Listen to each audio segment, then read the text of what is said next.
थोड़े सेंसिबल आदमी होंगे। आ रहा हूं मेरे भाई, आ रहा हूं मेरे जोकर अब्दुल बासित, आ रहा हूं, बोलने वाले सईद बासित, मैं आ रहा हूं। लेकिन मेरे को लगा कि ये इरशाद अहमद से थोड़े बेहतर होंगे। इनको नजर नहीं आएगा। नहीं, आपको शर्म नहीं आती है? आपको मंत्री किसने बनाया? नहीं, आपको शर्म नहीं आती है? That is his problem. Joker है, हमने बोला मुनीर जोकर है, हमने बोला आपके सारे जनरल जो है वो फंडामेंटलिस्ट है, हमने बोला आप बेवकूफ, हमने ऐसी बात की? हम यहाँ किसी का चरित्र हनन करने नहीं आए, हम यहाँ पाकिस्तान को आईना दिखाने आए हैं कि बहुत जल्दी आ रहे हैं और बहुत जल्दी आपको सॉर्ट आउट करेंगे। हम इस बार आपको नहीं जाने देंगे। इरशाद, आपने हमारे टूरिस्ट को, आपने जम्मू एंड कश्मीर की सरजमी पर हमारे लोगों को दहशत फैलाने की कोशिश की है, हम आपको इस बार नहीं बख्शेंगे। एक से एक इसका मीनिंग समझते हो? इसमें बात करो ना। जनरल, आप कहते हो ये जोकर है, राइट जनरल, वो है, आप जनरल। नहीं, मेरे को लगता था कि इरशाद साहब से बड़ा कोई वहां पे होगा नहीं, लेकिन ये जो मेरी टीम ढूंढ ढूंढ के हीरे ला रही है पाकिस्तान से, ये डॉक्टर सईद इलाही, ये तो मतलब इरशाद जी इन्होंने तो आपको भी मात कर दिया। मेरे को लगा था वो थोड़ी जरा सेंसिबल बात करेंगे। डॉक्टर लिखते हैं, एक्स मिनिस्टर लिखते हैं, ये तो बिल्कुल है। इरशाद साहब, ऐश्वर्या राय, आपके जहन में ऐश्वर्या राय है ना? कोई नहीं, बोलो। ऐश्वर्या राय, मेरी बात सुने। वो भी है। जब हम बोलते हैं तो हमारा माइक बंद कर देते हैं। आपका माइक ऑन है गुरुजी? थर्ड क्लास किस्म का आपका माइक नहीं है, आप हमारे बहुत कुछ बंद होने वाला है। बोलिए। और अपने यू आर ऑन एयर, बोल रही है आप। इनका मुंह भी खुला रखते हैं। देखिए, हमें जरा सुनिए। मुंह बंद रखे ना, फिर हम बोलेंगे ना। बोलिए। पिछले तमीज की बात करेंगे तो ऑन एयर रहेगा, फैक्चुअल बोलिए। जब हम बोलने लगते हैं हमारा माइक ऑफ करके, और जो फैक्चुअल मैं ये बोल रहा हूँ, देखिए भाटिया जी को डालना जरा इनके लिए भी ठीक है। पिछले एक हफ्ते से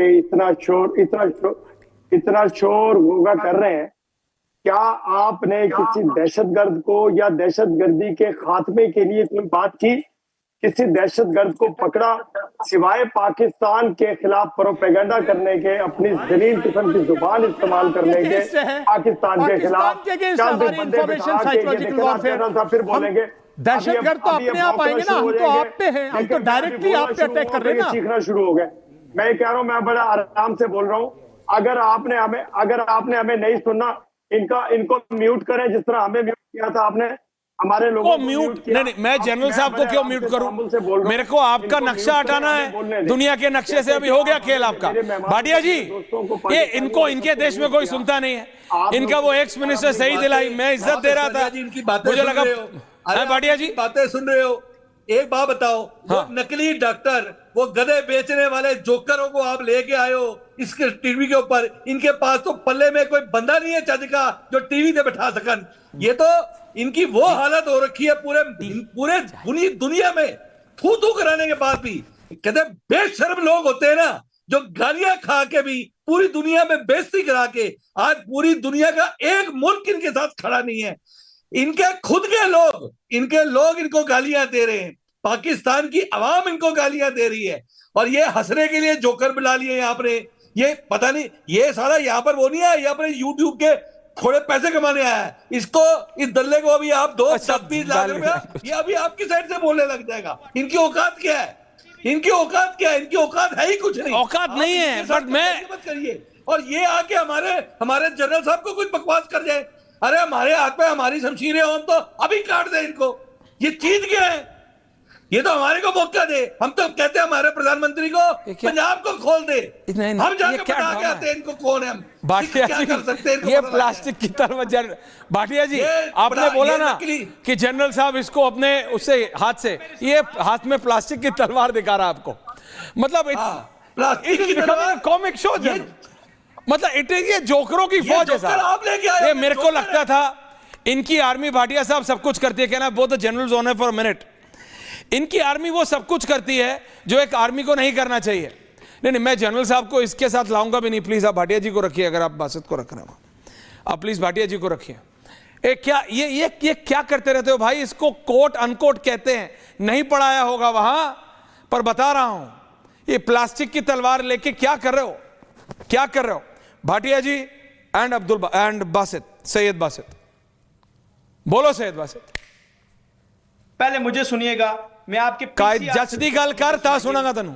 जज दी गल करियो सुन पंजाबी च बोल रहे हैं तो तू समझ जा चल सुन जज की बात सुनो जो मेरी जज दी गल आवाज काटेगा पीसीआर में भी जो मेरी आवाज काटेगा तू पीसीआर नु छड़ दे भरावा ठीक है रहने दे यार अब मेरी बात सुने आपको पहले ये टोपी वाला जो बांदर बैठाया हुआ है आपने ये गंदी गालियां आपके नेशनल चैनल पे ये शर्म आ रही है नहीं देंगे यू डिजर्व फार मोर हमारी हैसियत क्या है ओ बच्चा जमूरा बात सुनो हमारी हैसियत ये है कि 2 ड्रोन्स तुम्हारे हमने गिराए अभी 2 अब वो ड्रोन्स दीपा सेक्टर में 5 नाउ ये सब बोलने तो वो ड्रोन्स के विजुअल है मेरे पास शुभम चलाओ then I ask general both the generals I ask क्या ऐसे कभी लिखती है इंडियन आर्मी विजुअल चलाओ ड्रोन का विजुअल है तुम्हारे पास इस वक्त पाकिस्तान में जितने भी लोग हैं वो तलवार मार रहे हैं आप ये देख लें ये लोहे की तलवार है ये आपका हर बंदा पाकिस्तान फौज के साथ खड़ा हो कि हम अवाम फौज के साथ खड़े होके आपको काटेंगे और ये जीडी बख्शी साहब आपने जो बिठाए झूठी खबरें देता है इन दोनों को सबसे पहले हम इनको तबाह करेंगे ये टीवी पे आके बकवास पाकिस्तान के लिए करते रहे पूरी जिंदगी झूठी खबरें जीडी बख्शी साहब तो बूढ़ी उम्र के आदमी है इनको रिसर्चर ने कुछ 30,000 40,000 research Can I have both the generals on air? General GD Bakshi and general Bishambar Dayal general साहब इनको लगता है जैसे इनकी आर्मी काम करती है सर देखिए साहब वैसे दुनिया की सर इन्होंने स्केच पेन से एक चाइनीज ड्रोन के ऊपर कुछ लिख दिया स्केच पेन से जैसे बच्चे ड्रॉ करते हैं ये दिखाने के लिए कि ये इंडियन आर्मी का ड्रोन है सर ऐसे लिखता है क्या कोई क्या इंडियन आर्मी में पेन से लिखते हैं स्केच पेन से ड्रॉइंग और ये क्या ये सोचते हैं जैसे इनकी आर्मी निकम्मी है गधे बेच बेच के कमाती है वैसे दुनिया की आर्मी ऐसे काम करती है उन्होंने इंडिया का वहां पे असम राइफल स्केच पेन से लिखा हुआ है और बोल रहे हैं कि ये इंडियन ड्रोन है general Bakshi you need to give them मतलब show them the mirror sir general साहब यू नो ऐश्वर्या सर ये लायक नहीं है कि मैं इनसे ज़बान लड़ाऊं ठीक है कोई इनका मिलिट्री प्रोफेशनल किसकी हिम्मत नहीं है कि आके वो ज़रा बात करे कोई अकल की बात करे कोई तमीज़ से बात करे यहाँ बैठ के गाली गलौज शुरू कर देते हैं I will not waste my time with such hangers on मैं कहना चाहता हूँ ऐश्वर्या कि पाकिस्तान को अब एक लिमिटेड वॉर कम अज़ कम का सामना करना पड़ेगा we will impose punishment by deterrence by punishment ठीक है we will combine integrated operations of the 3 services to impose costs and consequences on Pakistan. ठीक है साहब we will combine overt and covert operations.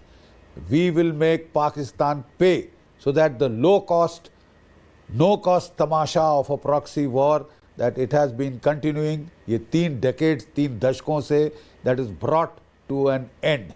अब you will suffer the costs and consequences of terrorism ठीक है दुनिया हमारे साथ है और अगर आप समझते हैं कि आपका आका चीन आपको बचा लेगा वो खुद मुसीबत में है डोनाल्ड ट्रंप हाथ धो के उसके पीछे पड़े ठीक है वो इस वक्त झांक रहा है ताइवान की तरफ साउथ चाइना सी की तरफ और वियतनाम और जापान की तरफ ठीक है अमेरिका के एयरक्राफ्ट कैरियर्स उसके आसपास घूम रहे हैं उसके पास कोई टाइम नहीं है आपको छोटे मोटे टॉयज़ डी रेटेड टॉयज़ दे देगा जो JF-17 आपको दिए हैं आधे के रडार काम नहीं कर रहे हैं घटिया माल आपको टिका दिया है ठीक है साहब क्योंकि आप हैं भिखमंगे और आप भीख मांगते जाएंगे आपको नुकसान होने वाला है उस दर्जे का नुकसान होगा कि जब तक आपको समझ नहीं आए कि इस तरह की हरकतों की कोई कॉस्ट कोई कॉन्सिक्वेंसेस हैं और आपको 10 बार